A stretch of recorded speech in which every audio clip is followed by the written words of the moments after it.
Hi guys! Today I'm reviewing the Keurig K55. The unit measures 13 inches tall, 9.8 inches wide, and 13.3 inches deep. The cord length is about 30 inches. The water reservoir holds 48 ounces and is removable. Just take the lid off and lift it straight up.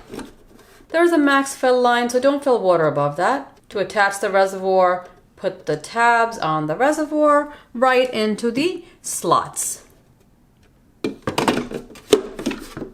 The lid fits right on top. With this model, you have a choice of brewing a 6, 8, or 10 ounce cup. With the K-Select model I reviewed a few weeks ago, there was a 12 ounce option as well. If you want to see that review, I've put a link in the description below. The add water light will come on when you need to add water to the reservoir. The descale button will illuminate when it's time to descale the unit. Descaling should be done every 3 to 6 months, and there are instructions online. When the water is being heated, the red heating light will be on. There's an auto-off feature. When you press it, the green light will come on. The machine will turn off 2 hours after the last brew. If you don't want this feature on, just press the button and the green light will go off. With this model, you can use K-Cup pods or a My K-Cup reusable coffee filter to use your own ground coffee. The drip tray is removable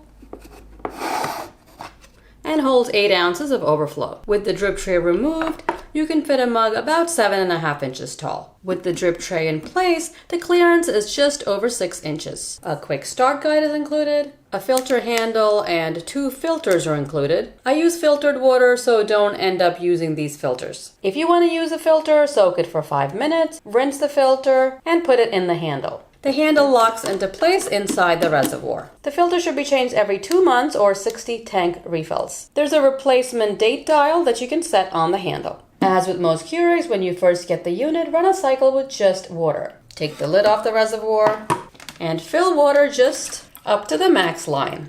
Put the lid back on. The machine is already plugged in. Press the power button.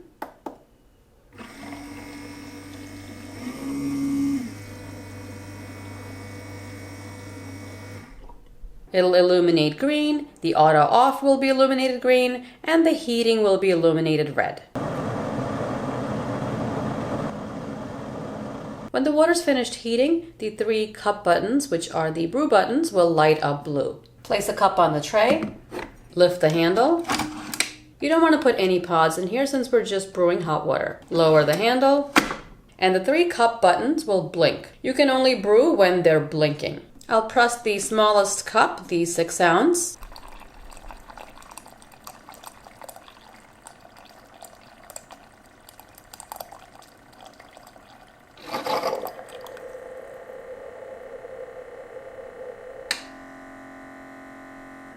And that's it. You only have to do this once. Now you're ready to use the unit to brew coffee. If you want hot water for a cup of tea and you're using tea bags, or hot water for instant noodles or oatmeal, this is how you would brew hot water. Just don't put any K-cups inside the holder. I'll discard the water, now we can brew a cup of coffee. Put a cup on the tray. I'm going to be using a Green Mountain breakfast blend. Lift up the handle. Put the pot in.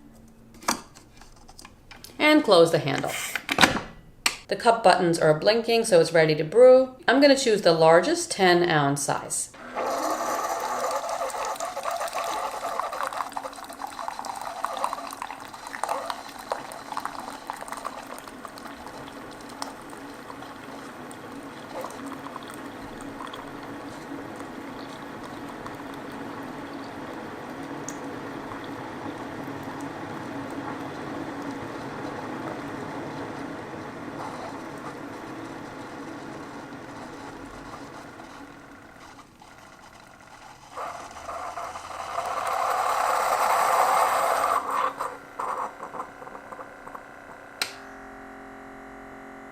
That took just about a minute to brew the 10 ounces. The coffee's hot and tasty. After the cycle's finished, lift the handle and remove the pod.